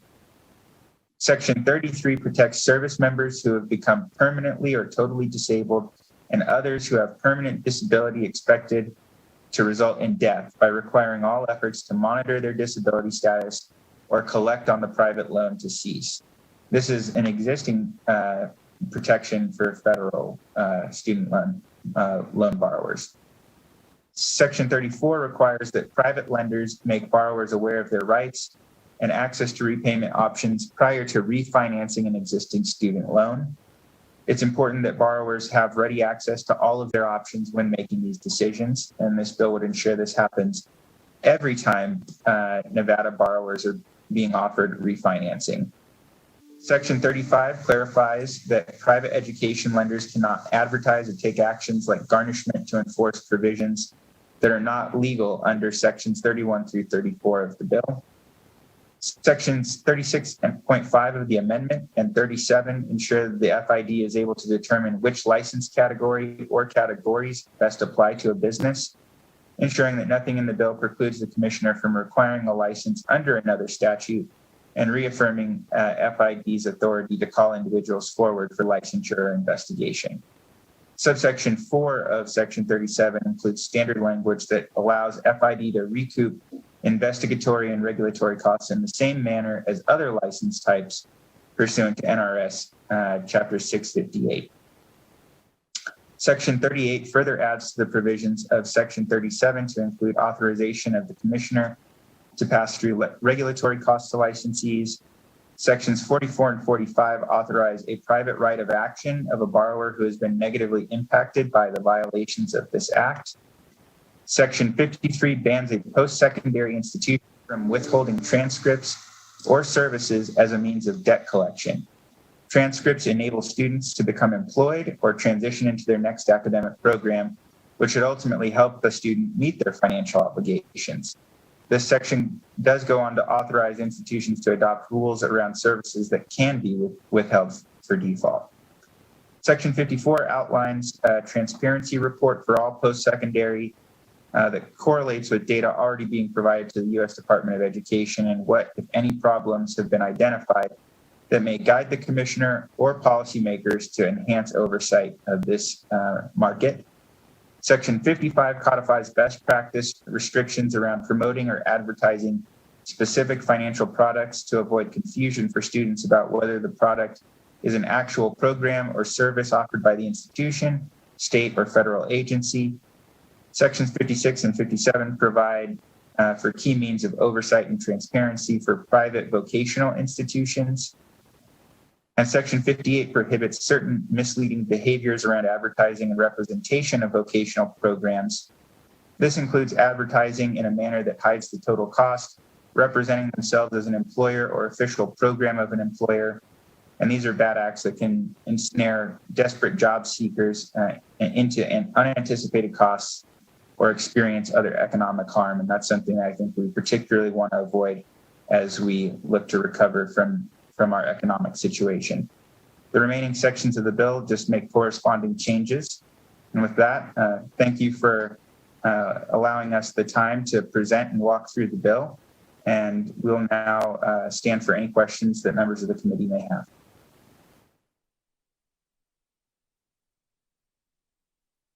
Thank you, Assemblymember Watts, for presenting the bill, and to your co-presenter and for walking us through it as well. I'm going to go ahead and check chat, see if we have any questions, and we are going to start with, it looks like, Assemblymember Kasama. Thank you, Chair, and thank you, Assemblyman Watts. I'm shocked, as you said at the beginning, that we didn't have a lot of these controls information already in statute. I'm actually shocked to find out we didn't have a lot of this. I would have thought we did. So this seems very good to present. My question is on the bill. I see that it there is requires a 2/3 majority vote, or I guess that's because of a tax implication. And I don't see why that's on the bill, because this looks like the burden is on the institutions to comply in regulations and transparency. Why is that on there? Because I read through the bill, I couldn't figure out why that was there. Thank you very much for the question, Assemblywoman Kasama. Howard Watts for the record. Yes, this is covered in the licensing sections of the bill. I believe it is section 16. If you look on page 7 of the bill on lines 26 and 27, you'll see that there are licensing and investigation fees to the licensure of these entities. And this, again, is the same process that FID uses for other lenders and financial institutions. And this covers the costs of the time to, again, review some of this paperwork and issue a license to a servicer. So those fees are what trigger the 2/3 requirement on the bill. I see it now. Thank you. Thank you. Assemblymember Tolles.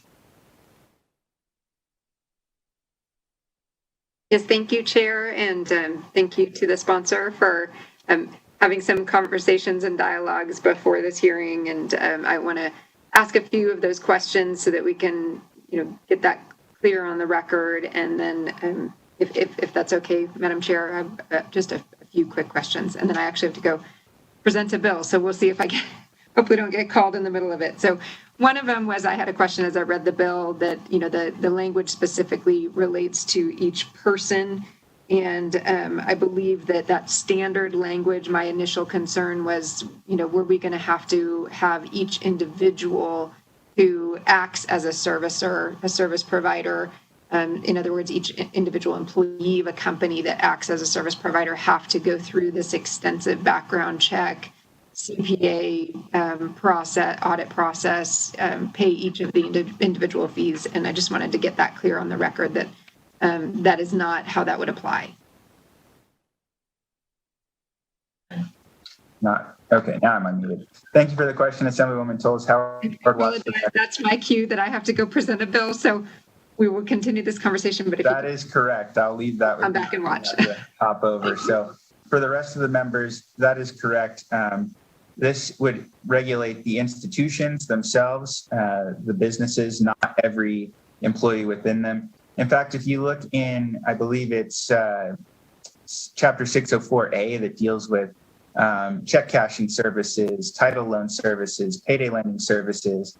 If you look at those legislative declarations, they also use the same language around any person, of course, and I would defer to legal if anyone wants additional clarity on this, but of course, a person also includes a corporation under our statutory definitions. And so the way that this is actually carried out, and you could also follow up with FID perhaps when they testify in neutral, is that this is aimed at just the companies themselves. It's not a regulatory regime that would encompass every individual that works for such a company. Thank you, Mr. Watts. And I do want to let the members know that we do have Ms. O'Loughlin from FID on the phone, and she's available to answer any questions as well, in addition to her neutral testimony. Assemblymember Dickman, I believe we had questions from you. Thank you, Madam Chair. And thank you for this bill to clarify these issues. I just have a quick question and I know you said that a lot of this language was from federal requirements and regulations. So in Section 33, Subsection 6B, I was just wondering, it says is unable to engage in any substantial gainful activity, blah, blah, blah, that has lasted for a continuous period of not less than 12 months. Is this saying that if you're disabled for 12 months, your student loans are forgiven? Am I understanding that right? Thank you for the question, Assemblywoman Dickman. Howard Watts for the record. First, let me clarify that nothing about this bill does anything around student loan forgiveness. I know there's been a lot of conversations about that, particularly at the national level.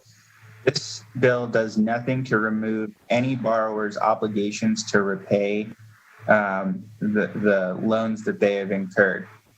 What this does, and this, you are correct, this uses some existing language to define persons with these disabilities.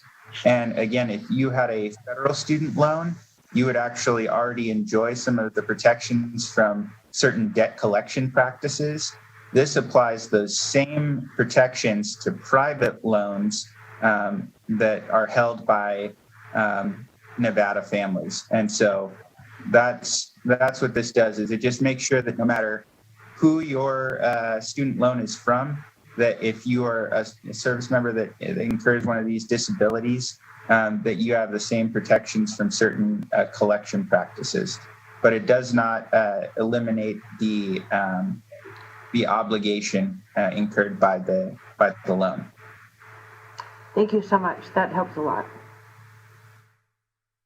Assembly members, any other questions? Okay, I do have a quick question, and Mr. Watts, I'm not sure if this would be more directed towards Ms. O'Loughlin, and you might know the answer to this. Do you know how many these private lenders we currently have lending in Nevada that were servicers? Thank you for the question, Chair Howdy. Howard Watts for the record. I'd actually like to ask Ms. Luttrell to provide a little bit of context about the servicers overall, and she can probably speak to how many tend to service federal loans and then the private aspects of that as well. Thank you. Thank you, Chairwoman Bonnie Luttrell, for the record. So with the student loan servicing market, we can expect approximately 65 servicers or 65 licenses, and that's based on what we've seen in other states. I mentioned in my remarks that this bill is law in about more than a dozen other states. And so because most of this market, though, is handled by third-party servicing, that doesn't reflect the number of lenders in this space. So we see lenders kind of popping up left and right, especially with the emergence of both the fintech industry and then more and more of some of these boot camp options offering loans. But they, by and large, tend to service the loans and manage repayment through third-party companies. And so that's about 65 companies or 65 licensees. Perfect. That answered my question. And then just my next question, and maybe it is in here and I just missed it, but what happens to a student's loan who's being serviced by one of these 65 servicers if one of these servicers loses their license in the state, say for non-failure to pay the renewal? If they are not in compliance, they lose their license, what happens to those loans? This is Assemblyman Watts for the record. Ms. Luttrell, would you like to answer that one? Thank you. Thank you, Chairman, for the question. This is Bonnie Luttrell for the record. So for the federal student loan servicers, I think it's important to clarify that there's an automatic licensing provision, so they won't have their licenses revoked. And so that means if your loan is from the federal government, the state can't revoke the license, but it does have the authority to enforce all of the other provisions of the law, which means if the servicer violates the law, they can't revoke the license, but they do have all the other penalties associated with it. For the private market, if a student loan servicer has their license revoked, then they quite simply, just like any other market, can't operate in the state, which creates a great incentive to follow the law there. Yeah, And I think that's where my question would be. So like, I just want to make sure that the student wouldn't be penalized, right? So like, if they try to send their payment to a servicer who isn't licensed in the state, that the student in no way would be, or not the student, but the borrower in no way would be penalized or. I appreciate that. Thank you for the question, Chair Howdeggy. Howard Watts for the record. And perhaps FID would also like to speak to this, but my understanding would be in a case where one of these servicers had their license revoked, first of all, it would make news. And I think probably we would be working to notify folks to the extent that we are able to. In addition, I think the way that would really work is by no longer being able to service those, they'd have to transfer any servicing in this state to another servicer. They'd have to transfer those loans. And then thankfully, we do have provisions in this bill, so they'd have to transfer it to another licensed servicer. And we have provisions in place in this bill to make sure that the documents are kept and that the payments can follow so that they don't slip through the cracks and we don't have consumers on the hook for those, if that issue were to occur that you laid out. Thank you. Okay, and then Ms. O'Loughlin, is there anything you'd like to add to that?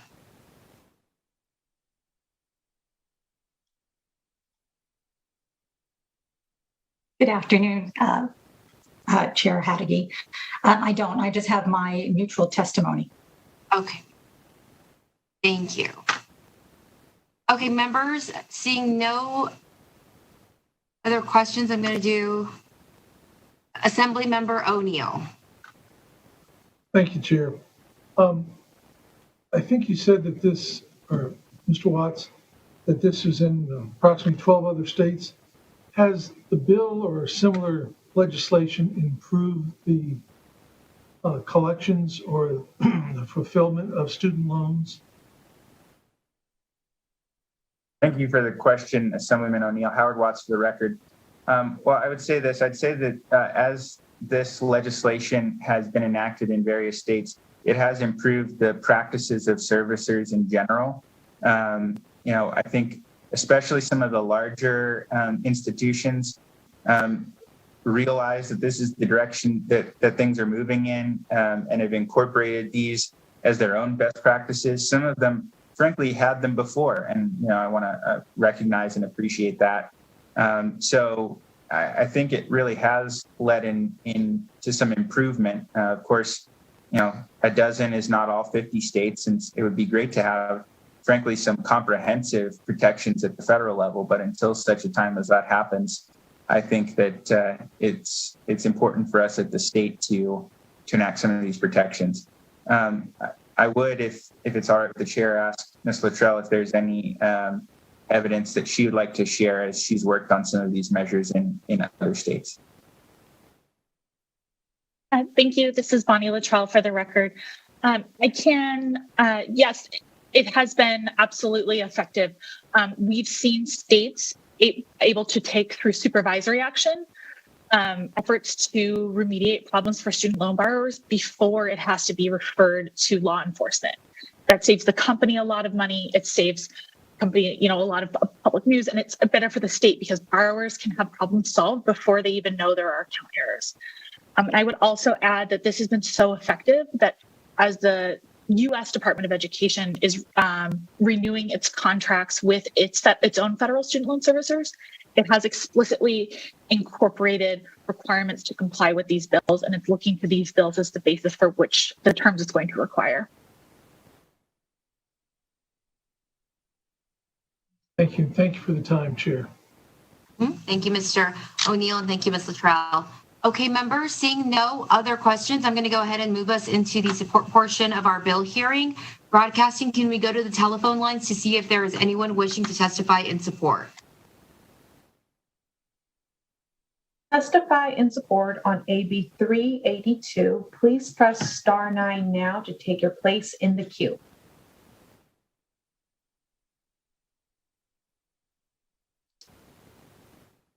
Caller with the last 3 digits of 656, please slowly state and spell your name for the record. We'll have 2 minutes and may begin. Hi, good afternoon, Chair and members of the committee. Will Pregman, representing Battleborn Progress for the record. That's WILL, P as in Peter, REGMAN. We rise in support of AB 382, which creates helpful and necessary protections for borrowers of student loans. The bill would require lenders to present alternative repayment options to borrowers, respond in a timely manner, conform to record retention and servicing transfer laws, and not punish borrowers' credit or assign late fees for mistakes on their end. For schools and institutions, they would not be able to push loans with which they have a financial interest, stop from denying transcripts as a form of collection practice, bans the use of misleading marketing about their graduate success rates. Finally, it gives borrowers disability discharge in the event the student becomes totally and permanently disabled. All of these measures represent simple requirements that help protect students from being defrauded or put in unnecessary financial stress, especially during difficult economic circumstances. As student loan debt continues to be a significant barrier for young people's economic advancement, this bill, the least that could be done to help students working to advance their careers, have a leg up. Thank you for sponsoring this bill to Assemblyman Watts, and we look forward to its passage. Thank you, Mr. Brigham, for your testimony. Broadcasting, could we go to the next caller, please?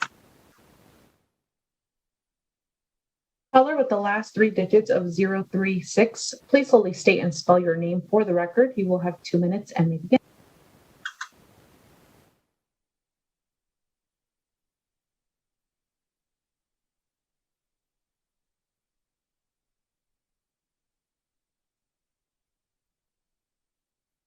Caller with the last three digits of 036. You are unmuted. Please check that your phone is also unmuted. Thank you, Chairwoman. Hello, everyone. My name is Carlos Lara, CARLOS LARA, and I'm a student at the University of Nevada, Reno, and an intern for the Department of Legislative Affairs at the university. I am here today to voice my support for AB 382, the Student Loan Borrowers' Bill of Rights, as it stands when students graduate from the university with private loans. There aren't regulations that firmly protect students from predatory practices employed by private loan companies and federal servicers. This bill offers solutions by placing regulations on these loan companies from continuing unfair business practices that target students by knowingly misapplying payments, miscalculating payments, or knowingly withholding certain facts. Through your support for this bill, you can protect students graduating from these predatory practices in an already turbulent time. And I urge everyone to please vote in favor of AB 382. Thank you so much. Thank you for your testimony. Broadcasting, next caller, please. Caller with the last three digits of 736. Please slowly state and spell your name for the record. You will have 2 minutes and may begin. Hello, Chair and members of the committee. My name is Lukithia George, LUKITIAGEORGE. Thank you for allowing me the opportunity to speak today in support of this bill. I went back to school in 2011 as a young single mother of 2 daughters and a son, wanting to create a better life for all of us. I got financial aid, but it didn't cover all my full tuition, so I needed student loans. My original loan was for $12,000, and with interest, it turned into $40,000. 10 years later, I still owe $30,000. I wasn't even able to finish my last semester because my financial aid situation changed and I could no longer afford the tuition. I only recently learned to consolidate my loans. No one explained to me the amount of interest I would realistically be paying, which has turned out to be 3 times as much as the money I borrowed. I understand that none or of the parts of the bill would help me directly at this time. I speak in support because I believe pieces of the bill would help others in the future avoid some of the traps that I fell into. My daughters face significant student loan debt as well. They both were awarded grants and scholarships to go to school, but that wasn't enough. One of my daughters now has a very good job with the county, but with the amount of school debt she has, I am afraid about how she will pay it off. There are parts of this bill that I hope we would never have to use, like protecting our credit scores if the loan company makes a mistake, or the disability protections. But hearing some of the horror stories of others who had those issues, we would feel a lot better that that wouldn't happen to us. If this bill passes, that's why I urge your support. Thank you for your time, and of course, I'd be glad to answer any questions. Thank you for sharing your story and your testimony today. Broadcasting, next caller. Caller with the last three digits of 711. Please slowly state and spell your name for the record. You will have 2 minutes and may begin. Hello, my name is Alexa Rangel, ALEXARANGEL. Thank you, Chair, and thank you, committee members. I am a student at the University of Nevada, Reno, and the director of the Department of Legislative Affairs for the Associated Students at the University of Nevada. I am here today to give my opinion in support of Bill AB 382 and to ensure that student voices are being heard. The Associated Students and I have passed legislation within our student government titled Senate Resolution 88, a resolution in support of AB 382. We represent the students, and we will continue to fight for what is in their best interest. And AB 382 is one of those bills. It is no secret that the student loan crisis has impacted so many students and graduates nationwide. And it is no secret that private loan and federal services companies continue to take advantage of students and their parents who at times may be co-signing these loans. With there being 333,100 student loan borrowers in the state of Nevada, and on average they are taking out $34,700 of debt per individual, and already having the burden to figure out the means and how they will pay back their student loans, they do not need to deal with the other stress factors that these private loan companies and federal loan servicers have created. By passing this bill, the Assembly will exemplify its support for students in helping fight off these predatory practices employed by private loan companies and federal servicers. In doing so, we can continue to address the student loan crisis within our state and moving toward a greater Nevada. I urge all Assembly members to support students by voting in favor of this bill. Thank you for your time. Thank you so much, Ms. Rangel. Broadcasting, next caller, please. If you recently joined the call and would like to testify in support on AB 382, please press *9 now to take your place in the queue. Caller with the last three digits of 646, please slowly state and spell your name for the record. You will have 2 minutes and may begin.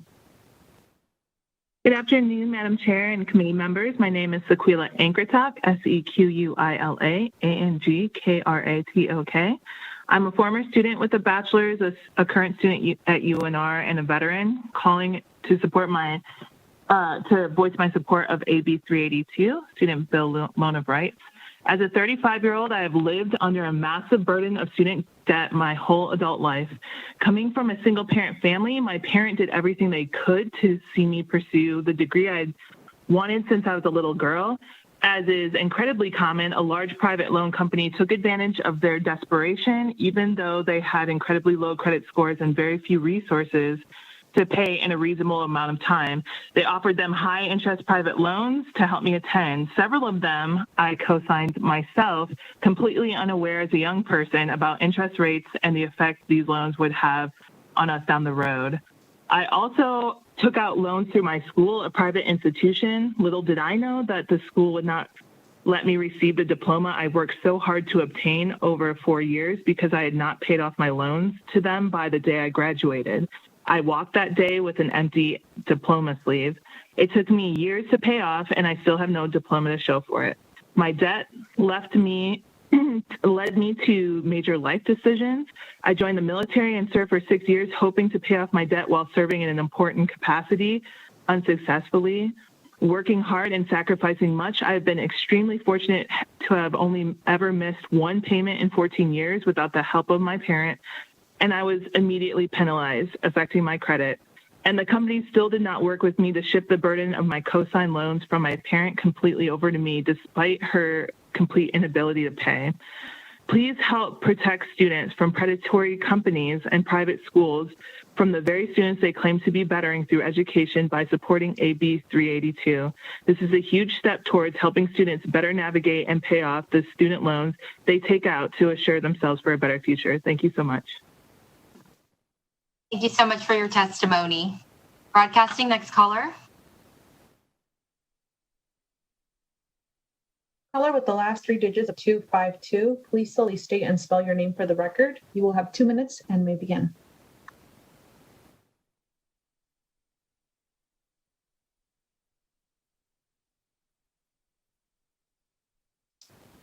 Caller with the last three digits of 252, please press *6 to unmute.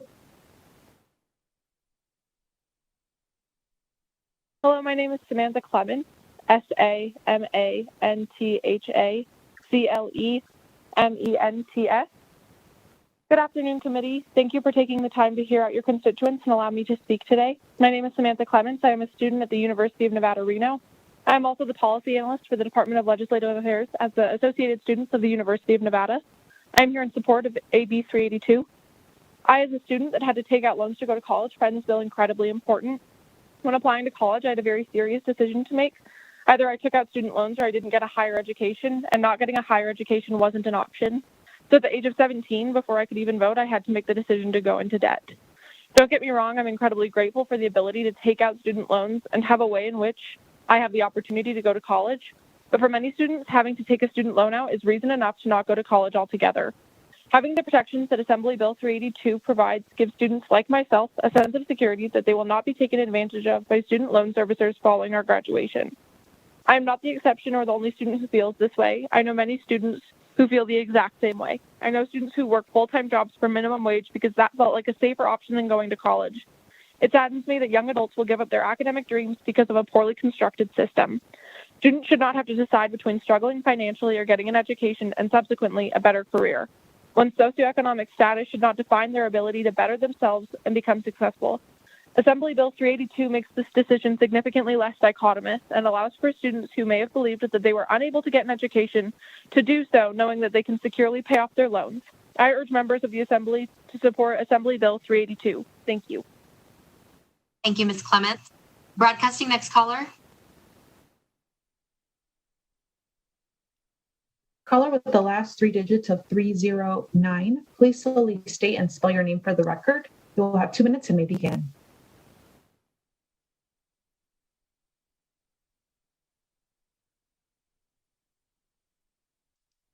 Caller with the last three digits of 309, please press *6 to unmute.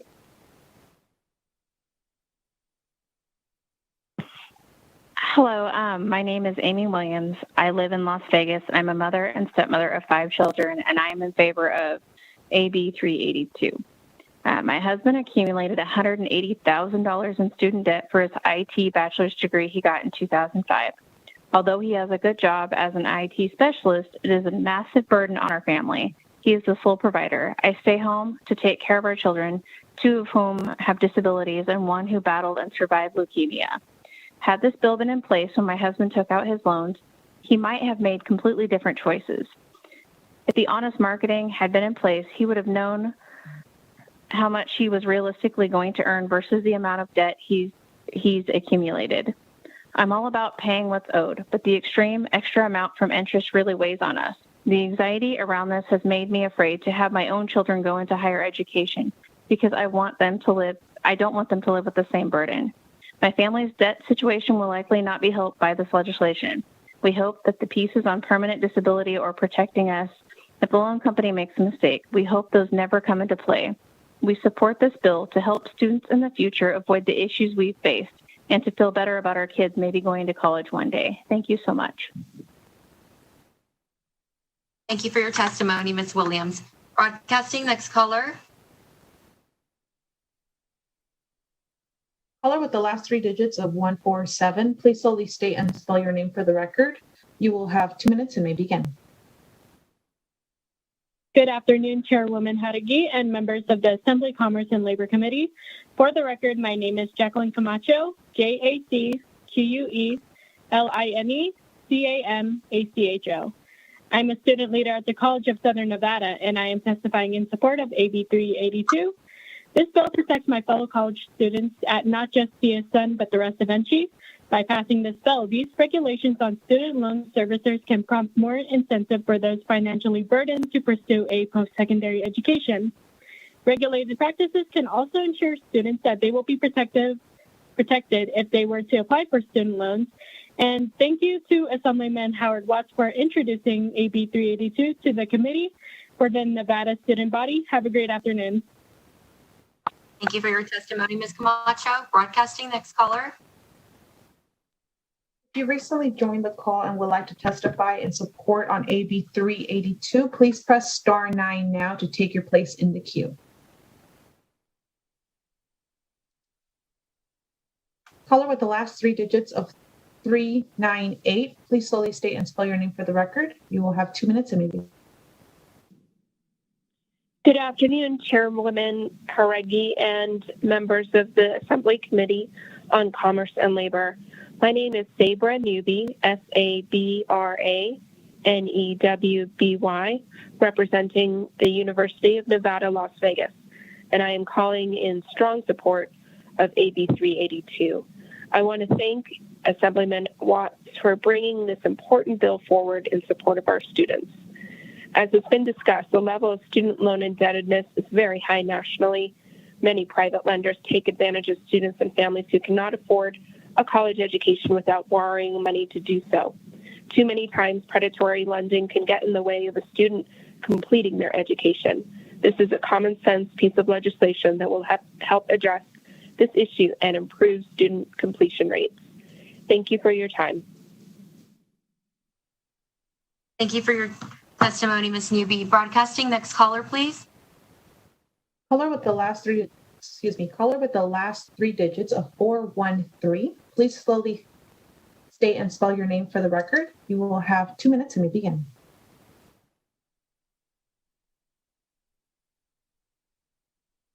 Thank you. My first name is Joseph and my last name is David.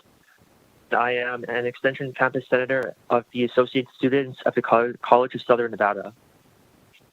Good afternoon, members of the Assembly Committee on Commerce and Labor. An opportunity of abounding potential is presented here today through issuance of necessary procedures for the benefit of the students of Nevada. Assembly Bill 382 will guard against any possible financial insurrections mounted against Nevada students who, through paying for their education, expect not to wallow in the mire of monetary hurt due to deception and the lack of necessary protections, but who seek instead to better themselves and their communities. Thank you. Thank you, Mr. David, for your testimony. Broadcasting, next caller.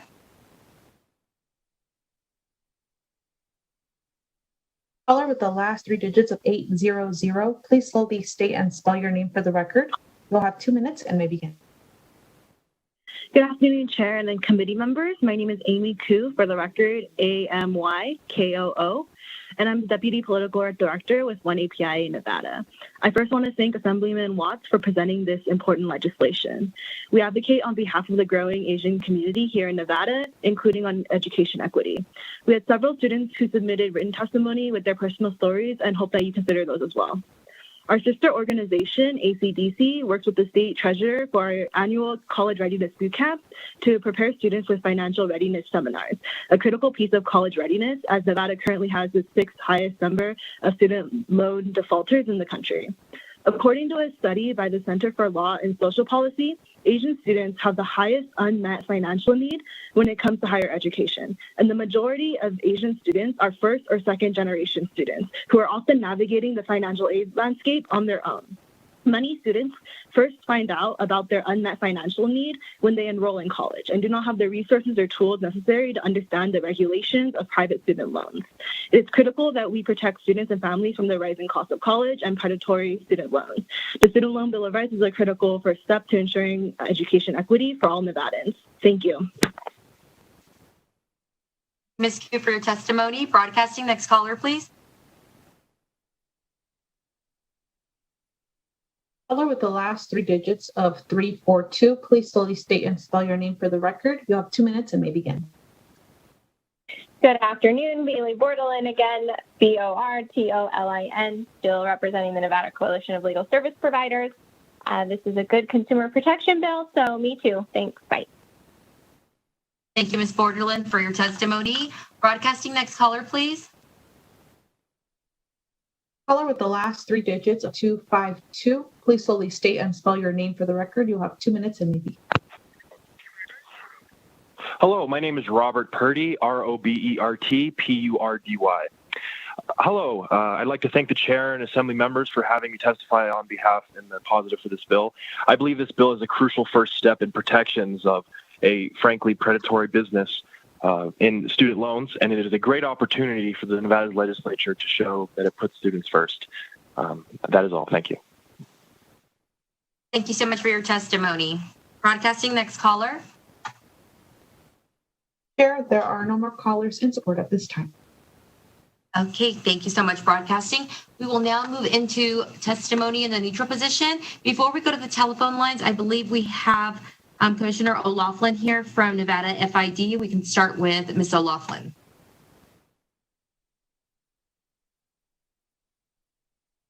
Good afternoon. Again, Chair and committee members. My name is Sandy O'Loughlin, Commissioner of the Financial Institutions Division. I'm here today to testify in a neutral position to AB 382. This bill creates a new chapter to license and regulate student loan servicers. We appreciate the sponsor and requester of the bill taking the time to discuss a series of technical adjustments with the Financial Institutions Division to align with the FID's current processes for other regulated entities. We look forward to working with the sponsor and requester for any other amendments if they're needed. Thank you for your time, and I'm open to any questions the committee members may have. Committee members, any questions? Okay, thank you, Ms. O'Loughlin. Broadcasting, if we could now go to the telephone line, please.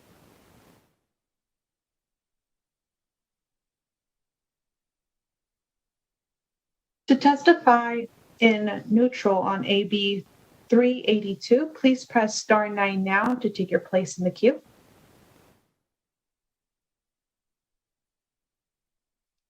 Caller with the last 3 digits of 387, please slowly state and spell your name for the record. You will have 2 minutes and may begin.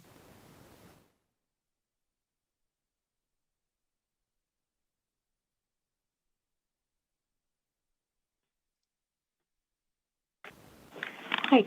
For the record, my name is Kelly Wiest, Kelywest. I am the administrator for the Commission on Post-Secondary Education, and I'm testifying in the position of neutral for AB 382. The Commission on Post-Secondary Education is responsible for student indemnification for student private loans in the case of institutional closures or the failure of an institution to provide the contracted education. This bill will set requirements for lenders which will provide greater protection for student borrowers. When an institution closes, the Commission struggles with quickly identifying students who are impacted by such loans, and having the Nevada regulations will assist the Commission in providing student relief. This legislation also establishes a new license for post-secondary vocational institutions, and it will directly impact 65% of the licensed institutions under CPE and 83% of the applicants that are in our application process. I recently sent a request for clarification concerning provisions of the bill starting on Section 52 to assist the Commission in enforcing the provisions of the legislation. Thank you for your time, and I am open to any questions you may have.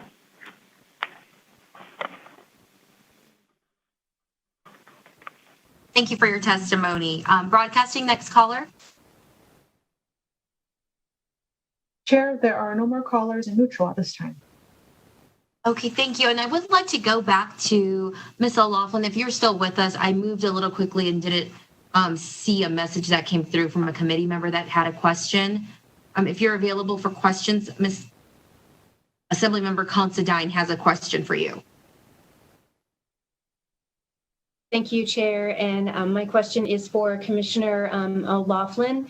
I'm just curious how the licensing costs for this would compare to any of the other institutions that you regulate, and how that would cover the costs for the regulation, if you could answer that. Thank you. Thank you for the question. Sandy O'Loughlin for the record. The fees that we charge for licensing are similar to our fees that we charge for any other regulated licensee. They're not more for this particular licensee than any other.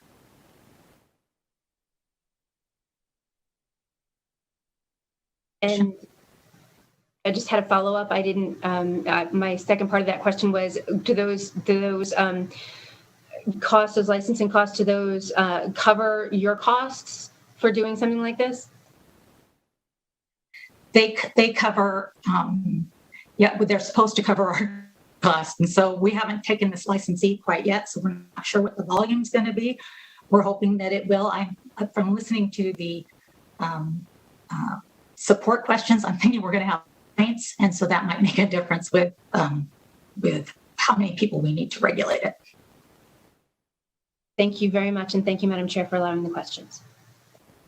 Thank you so much, and I apologize, Assemblymember Considine, for skipping right over your message and moving on to neutral. And thank you, Ms. O'Loughlin, for sticking around and answering the questions. Sure. Okay, seeing no other callers for the neutral testimony, I'm going to bring our bill sponsor, Assemblymember Watts, back up for any closing remarks. Thank you, Madam Chair, and members for your time and consideration today. A couple of things. I think that we heard from some of the stories that were shared during public testimony on the bill why this is so important. And you can see that this has broad support from members of our community.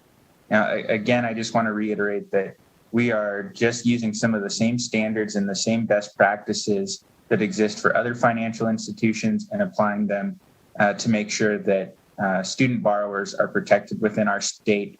We're also trying to make sure that some of the protections that exist for federal student loans apply to private lenders and servicers as well. Other thing I'd mention, I did receive the correspondence a day or two ago from the Commission on Post-Secondary Education. We will be reviewing those comments and may bring forward an additional amendment to make some additional corrections, and we'll be responding to them. Otherwise, I thank you again for hearing Assembly Bill 382 and urge the committee's support for its passage. Thank you.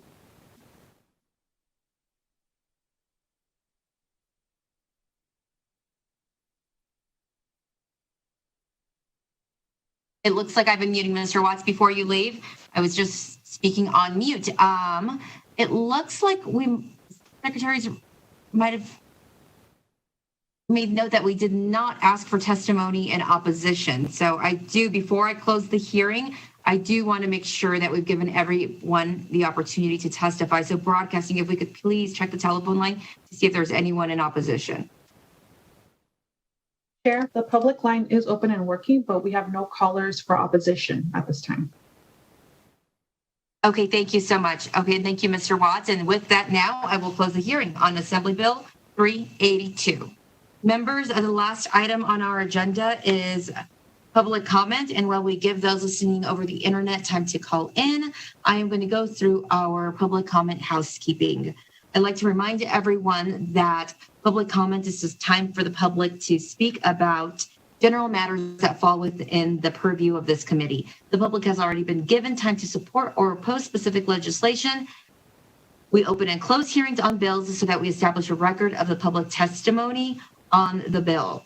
Therefore, public comment is not intended to continue a bill hearing. I'd like to remind those listening that we do limit public comment to 2 minutes per person, and a reminder to address your remarks to issues that fall within the jurisdiction of Commerce and Labor. If you direct your remarks or issues elsewhere, I will ask you to redirect them or terminate them. Please be respectful of committee members and other witnesses. Do not comment on testimony provided by other speakers and do not make personal attacks. You may always submit written remarks for inclusion in the meeting record. With that broadcasting, is there anyone on the telephone line wishing to give public comment? To take your place in public comment, please press *9 now to join the queue.